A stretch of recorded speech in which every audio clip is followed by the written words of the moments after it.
Isaiah 37. When King Hezekiah heard this, he tore his clothes and put on sackcloth and went into the temple of the Lord. He sent Eliakim, the palace administrator, Shebna, the secretary, and the leading priests, all wearing sackcloth, to the prophet Isaiah, son of Amos. They told him, "This is what Hezekiah says. This day is a day of distress and rebuke and disgrace, as when children come to the moment of birth and there is no strength to deliver them. It may be that the Lord your God will hear the words of the field commander, whom his master, the king of Assyria, has sent to ridicule the living God, and that he will rebuke him for the words the Lord your God has heard. Therefore pray for the remnant that still survives." When King Hezekiah's officials came to Isaiah, Isaiah said to them, "Tell your master, this is what the Lord says. Do not be afraid of what you have heard. Those words with which the underlings of the king of Assyria have blasphemed me. Listen, when he hears a certain report, I will make him want to return to his own country, and there I will have him cut down with the sword." When the field commander heard that the king of Assyria had left Lachish, he withdrew and found the king fighting against Libnah. Now Sennacherib received a report that Tirhakah, the king of Cush, was marching out to fight against him. When he heard it, he sent messengers to Hezekiah with this word: "Say to Hezekiah, king of Judah, do not let the God you depend on deceive you when he says, 'Jerusalem will not be given into the hands of the king of Assyria.'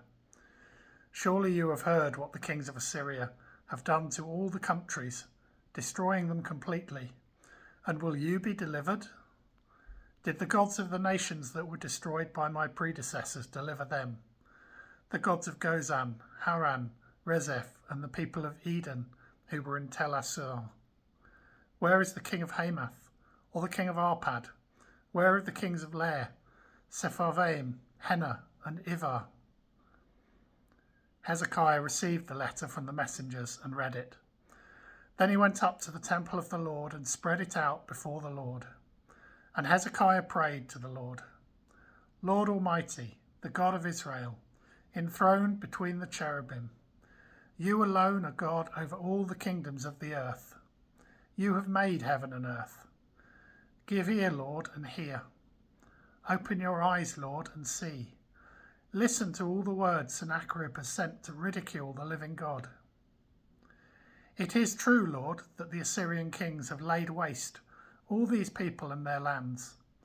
They have thrown their gods into the fire and destroyed them, for they were not gods, but only wood and stone fashioned by human hands. Now, Lord our God, deliver us from his hand, so that all the kingdoms of the earth may know that you, Lord, are the only God." Then Isaiah, son of Amos, sent a message to Hezekiah. "This is what the Lord, the God of Israel, says. Because you have prayed to me concerning Sennacherib, king of Assyria, this is the word the Lord has spoken against him. Virgin daughter Zion despises and mocks you. Daughter Jerusalem tosses her head as you flee. Who is it you have ridiculed and blasphemed? Against whom have you raised your voice and lifted your eyes in pride? Against the Holy One of Israel. By your messengers you have ridiculed the Lord, and you have said with my many chariots, I have ascended the heights of the mountain, the utmost heights of Lebanon. I have cut down its tallest cedars, the choicest of its junipers. I have reached its remotest heights, the finest of its forests. I have dug wells in foreign lands and drunk the water there. With the soles of my feet I have dried up all the streams of Egypt. Have you not heard? Long ago I ordained it. In days of old I planned it, and now I have brought it to pass. That you have turned fortified cities into piles of stone. Their people drained of power are dismayed and put to shame. They are like plants in the field, like tender green shoots, like grass sprouting on the roof, scorched before it grows up. But I know where you are, and when you come and go, and how you rage against me. Because you rage against me, and because your insolence has reached my ears, I will put my hook in your nose and my bit in your mouth, and I will make you return by the way you came. This will be the sign for you, Hezekiah.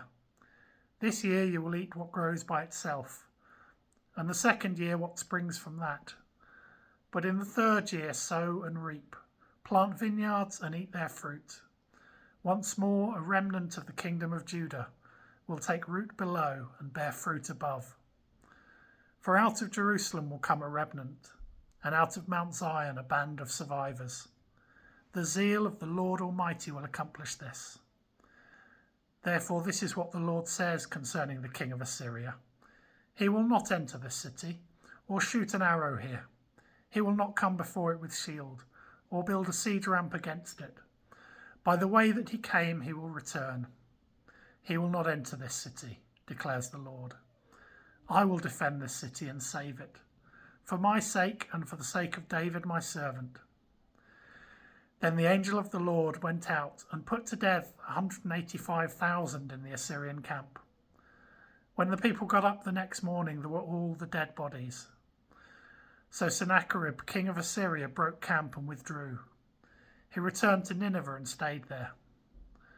One day while he was worshipping in the temple of his god Nisroch, his sons Adramelech and Sharezer killed him with the sword, and they escaped to the land of Ararat. And Esarhaddon, his son, succeeded him as king.